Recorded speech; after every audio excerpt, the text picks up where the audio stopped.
Dear student, उजाला academy में आपका स्वागत है। इस वीडियो में बात करने वाले हैं ईएमआरएस टीजीटी एग्ज़ाम के कम्प्लीटली एनालिसिस पर, यानी कि कंप्लीट एग्ज़ाम रिव्यू करने वाले हैं। तो चलिए बिना टाइम वेस्ट किए वीडियो को स्टार्ट कर लेते हैं।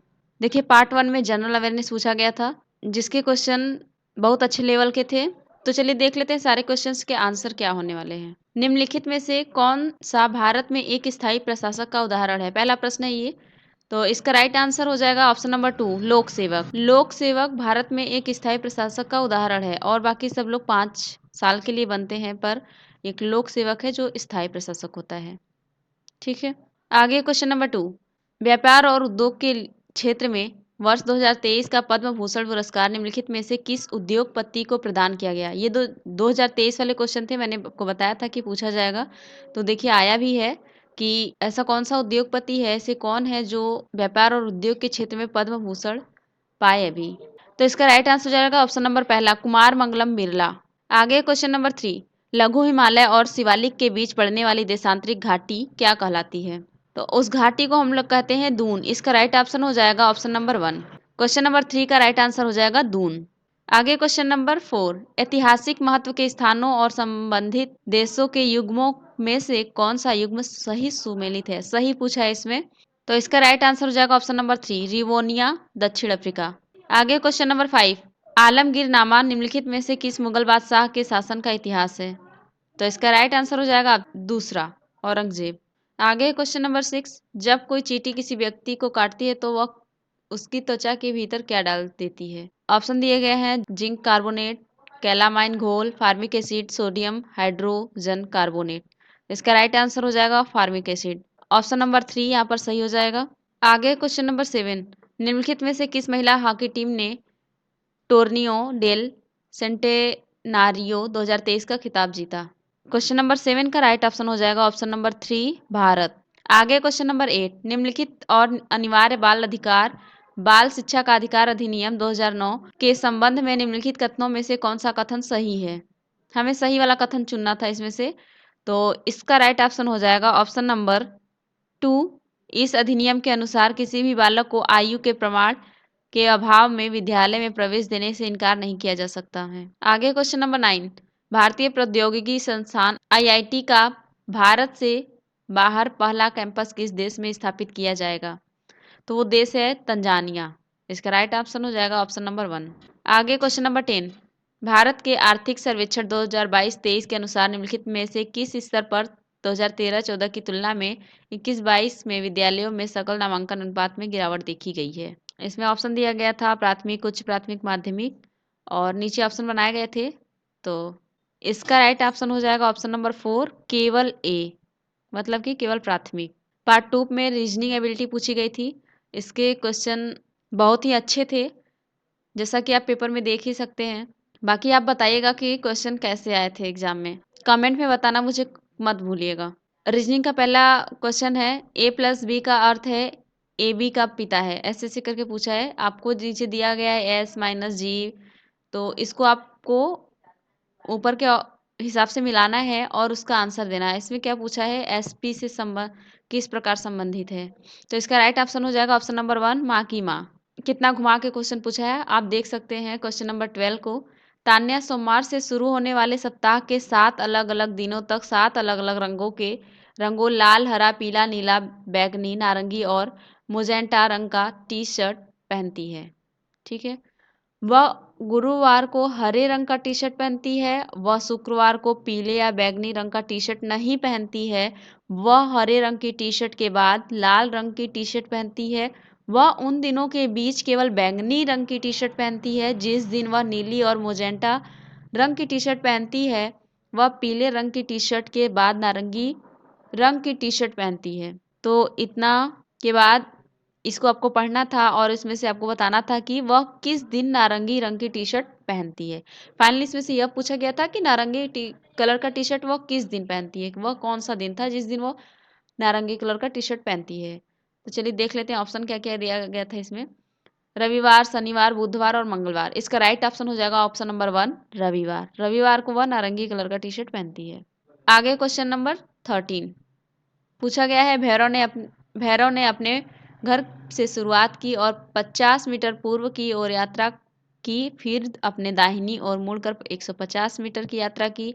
वहां से वह बाईं ओर मुड़ा और एक मंदिर तक पहुंचने के लिए 100 मीटर की यात्रा की। मंदिर से वह 250 मीटर उत्तर की ओर चला, फिर बाईं ओर मुड़कर 100 मीटर चला। अंत में वह बाईं ओर मुड़ा और बिंदु पी पर पहुंचने के लिए 100 मीटर चला।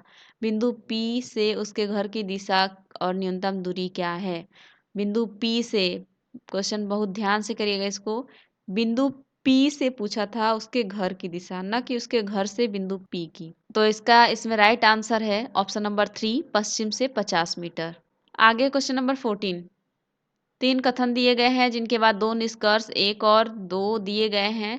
यह मानते हुए कि दिए गए कथन सत्य हैं, पता लगाएं कि कौन सा निष्कर्ष निश्चित रूप से सत्य है। ये दो, एक कथन दिया गया है, निष्कर्ष दिया गया है और नीचे ऑप्शंस बनाए गए हैं। आपको बताना है कि इसमें से कौन से निष्कर्ष आंसर पाने के लिए सही है। क्वेश्चन नंबर 14 का राइट आंसर हो जाएगा ऑप्शन नंबर 1, केवल निष्कर्ष सेकंड सत्य है। आगे क्वेश्चन नंबर 15। इस प्रश्न में एक प्रश्न के बाद 2 कथन 1 और 2 दिए गए हैं। आपको तय करना है कि हाँ, जैसे वो वाला क्वेश्चन था वैसा ही लगभग है। डेटा का प्रश्न देने के लिए पर्याप्त है या नहीं, कथनों को पढ़ें और उचित उत्तर तय करें। एक क्वेश्चन पढ़ना है और सारे कथनों को पढ़ के बताना है कि कौन से कथन आंसर के लिए पर्याप्त हैं। क्वेश्चन ये था, यदि 11वीं कक्षा के छात्रों की कुल संख्या 80 है तो कक्षा के कितने छात्रों ने वार्षिक परीक्षा में भौतिकी में ठीक 80% मार्क प्राप्त किए हैं? देख सकते हैं आप नीचे ये 2 कथन दिए गए हैं। दूसरा कथन ये है कि 11वीं कक्षा में 30 विद्यार्थियों की वार्षिक परीक्षा में भौतिकी विज्ञान में 80% से कम अंक मिले हैं। क्वेश्चन आप देख सकते हैं, ये पूछा था और 2 ऑप्शन दिए गए थे। इसमें से आपको तय करना था कि दोनों ही आंसर पाने के लिए सही है या नहीं। तो ये चारों ऑप्शंस में से आपको बताना है। तो इसका राइट आंसर हो जाएगा ऑप्शन नंबर 3, प्रश्न का उत्तर देने के लिए कथन 1 तथा 2 दोनों के साथ की आवश्यकता है। आगे क्वेश्चन नंबर 16। दिए गए आरेख का ध्यानपूर्वक अध्ययन करें और प्रश्न का उत्तर दें। विभिन्न अनुभागों में दी गई संख्या उचित, कुल मिला जुला के ये आपको दिया गया है। इसमें से आपको बताना ये था, नीचे क्वेश्चन दिया गया है कि उन व्यक्तियों की संख्या कितनी है जो चंपक और नंदन दोनों खरीदते हैं लेकिन सरिता नहीं खरीदते हैं। आप ये वर्ग में देख सकते हैं, ये सरिता है और ये जो वृत्त है इसमें चंपक, और ये जो त्रिभुज का चित्र दिख रहा है ये नंदन है ना। तो आपको इसमें से वही बताना था जो चंपक और नंदन से कनेक्टेड है पर सरिता से नहीं। सरिता का जो बॉक्स है, जो वर्ग है, उसको आप काट के निकाल देंगे, केवल आपको यहाँ पर दिखेगा 3 जो चंपक और नंदन दोनों में ही आता है। तो इसका राइट आंसर हो जाएगा ऑप्शन नंबर 4, 3। आगे क्वेश्चन नंबर 17। इसमें आपको एक कथन दिया गया है और तर्क दिया गया है। आपको इसमें बताना है कि कौन सा राइट ऑप्शन हो जाएगा। क्या दोनों ही सही है, जो कथन दिया गया वो सही है और तर्क भी सही है, या फिर एक गलत है, दोनों सही हैं? आप ऑप्शन देख सकते हैं। तो इसका राइट आंसर है ऑप्शन नंबर पहला, दोनों ए और आर सही है परंतु आर ए की सही व्याख्या नहीं करता है। जो ये आर है वो ऊपर जो कथन दिया गया है उसकी व्याख्या नहीं कर रहा है। तो इसका राइट आंसर है ऑप्शन नंबर 1। अगला क्वेश्चन है 18। कथन दिया गया था, सभी टोपियां मोजे हैं, सभी फ्रॉक मुखौटे हैं, सभी मुखौटे मोजे हैं। और निष्कर्ष ये दिया गया था कि कुछ फ्रॉक टोपी हैं, कुछ मुखौटे टोपी हैं। हमें इसमें से बताना था कि क्या निष्कर्ष कथन की सही व्याख्या करता है या किससे निष्कर्ष निकल रहा है। तो इसका राइट आंसर हो जाएगा ऑप्शन नंबर 3, न ही निष्कर्ष 1 और न ही निष्कर्ष 2 निकलता है। क्वेश्चन नंबर 19 आप देख सकते हैं, पूछा है 8 लड़कियां जी के P A D Q S और एम एक वर्गाकार मेज के चारों ओर बैठी हैं, लेकिन जरूरी नहीं है कि इसी क्रम में हो। उनमें से 4 मेज के चारों कोने पर बैठी हैं जबकि 4 मेज के चारों भुजाओं के मध्य में बैठी हैं। ऐसे पूछा है क्वेश्चन और इसमें आपको अरेंज करना था, सीटिंग अरेंजमेंट से क्वेश्चन था ये। क्यों किसी कोने पर बैठी है और वह के दाईं से तीसरे स्थान पर है। आप ऐसे जब सीटिंग अरेंजमेंट करेंगे तो आपका इसमें सही आंसर हो जाएगा ऑप्शन नंबर 4, डी। इसमें आपको बताना था क्यों के ठीक बाईं ओर कौन बैठा है। क्यों के ठीक बाईं ओर आप जब करेंगे इसे तो डी मिलेगा। इसका राइट ऑप्शन हमने बता दिया, डी होगा। देखिए अगला क्वेश्चन है, यदि निम्नलिखित अनुक्रम के पहले आधे भाग को दूसरा आधा बना दिया जाए तो दाएं छोर से 5वें स्थान के बाईं ओर 7वें स्थान पर कौन सा अक्षर संख्या चिन्ह आएगा। जब क्या कर रही है, आधे भाग को काट के उसका दूसरा आधा भाग बना दिया जाए, तो आप गिनेंगे तो इसके दाएं छोर से 5वें स्थान के साथ बाईं और 7वें स्थान पर कौन सा अक्षर आएगा, तो इसका राइट आंसर हो जाएगा पहला। पहला यहाँ पर राइट आंसर है। पेपर का पार्ट 3 था knowledge of ICT. Question number 21 है, कंप्यूटर की भाषा में HTTPS का अर्थ फुल फॉर्म पूछा था, तो इसका राइट आंसर हो जाएगा option number 1, hyper text transfer protocol secure. आगे क्वेश्चन नंबर 22, निम्नलिखित में से किसमें वायरस इन्फेक्शन का खतरा सबसे कम होता है। हमें बताना है इसमें कि सबसे खतरा कम किसमें होता है वायरस इन्फेक्शन के मामले में, तो इसका राइट ऑप्शन हो जाएगा ऑप्शन नंबर 4, ऑनलाइन प्रिंटर। अगला क्वेश्चन है, जब हम कुछ अतिरिक्त नेटवर्किंग डिवाइस और वायर केबल का प्रयोग करके अपने स्कूल के कंप्यूटर लैब में 20 कंप्यूटरों को आपस में जोड़ते हैं, तो सामान्यतः हम किस प्रकार का नेटवर्क स्थापित करते हैं, तो इसका राइट आंसर है ऑप्शन नंबर 1, लैन, लोकल एरिया नेटवर्क। लैन का फुल फॉर्म हो जाएगा लोकल एरिया नेटवर्क। यही स्कूल की कंप्यूटर लैब में 20 कंप्यूटरों को आपस में जोड़ने पर जो नेटवर्क बनाता है वही है लैन। अगला क्वेश्चन है 24, निम्नलिखित में से कौन सा एक ऑडियो फाइल का लोकप्रिय फाइल एक्सटेंशन नहीं है। क्वेश्चन ध्यान से पढ़िएगा, नहीं है, तो इसका राइट आंसर हो जाएगा ऑप्शन नंबर 1, PDF। अगला क्वेश्चन है 25, निम्नलिखित में से कौन सा वेब ब्राउजर का एक उदाहरण नहीं है। यहाँ भी नहीं पूछा गया है, तो इसका राइट आंसर हो जाएगा ऑप्शन नंबर 4, एंड्रॉयड। अगला क्वेश्चन है, साइबर सुरक्षा के संबंध में एक मल्टीमीडिया प्रोजेक्शन बनाने और प्रस्तुत करने के लिए आप निम्नलिखित में से किस सॉफ्टवेयर का प्रयोग करने का सुझाव देंगे, तो इसका राइट ऑप्शन हो जाएगा option number 3, Microsoft power point. आगे क्वेश्चन नंबर 27, निम्नलिखित में से कुछ किस समूह में केवल इनपुट डिवाइस है। इसमें से केवल इनपुट डिवाइस किस समूह में है वो हमें बताना है, तो इसका राइट आंसर हो जाएगा option number 4, keyboard mouse scanner. KBMB ये सबको आपको सीरियल वाइज करना था 28 नंबर में क्वेश्चन में, तो इसका राइट आंसर है option number 1, KBMB GB TV। आगे क्वेश्चन नंबर 29, अधिकांश MS ऑफिस एप्लीकेशन में एक सिलेक्टेड टेक्स्ट या इमेज को पेस्ट करने के लिए, डायरेक्ट पेस्ट करने के लिए एक शॉर्टकट कुंजी क्या होती है, की क्या होती है, वो हमें बताना था, तो इसका राइट आंसर हो जाएगा ऑप्शन नंबर 1, Ctrl+V।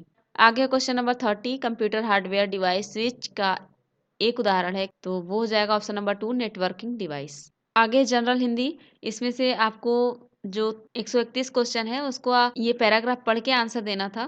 तो लोग किस पर उपदेश नहीं देते हैं, तो आप यहाँ पर देख सकते हैं पैराग्राफ में कि लोग उपदेश तो देते हैं पर किस पर नहीं देते हैं। आप देख सकते हैं सदाचार, ईमानदारी और कर्तव्य निष्ठा ये सारे दिए हैं, पर धर्म परायणता नहीं दिया है, तो इसका राइट आंसर हो जाएगा ऑप्शन नंबर 1, नहीं पूछा है तो इसका राइट आंसर है 1।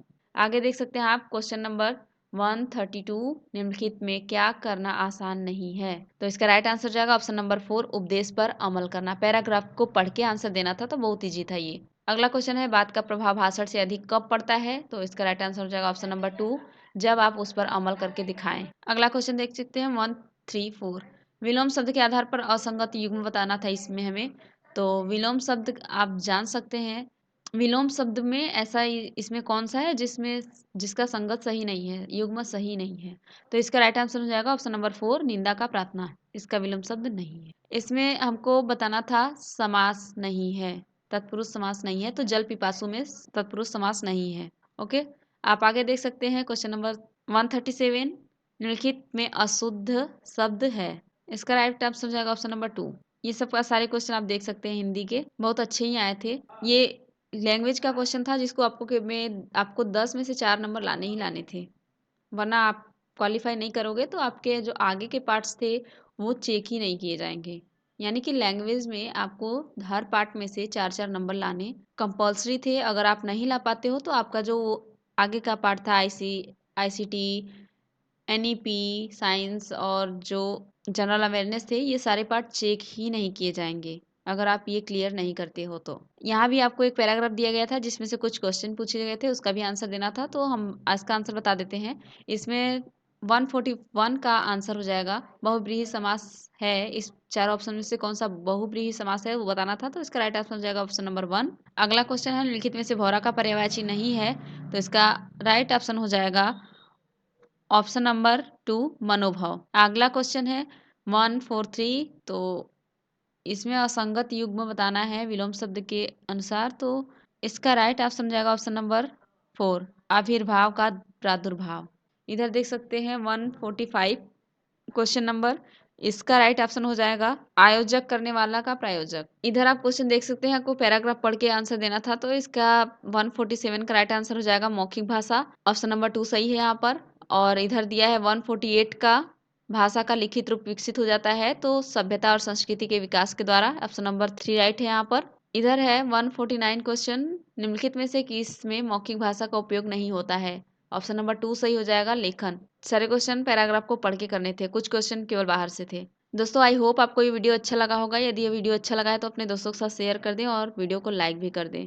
एग्जाम में क्वेश्चन बहुत अच्छे लेवल के पूछे गए थे, तो मेरे हिसाब से ये एग्जाम मॉडरेट टू टफ रहा।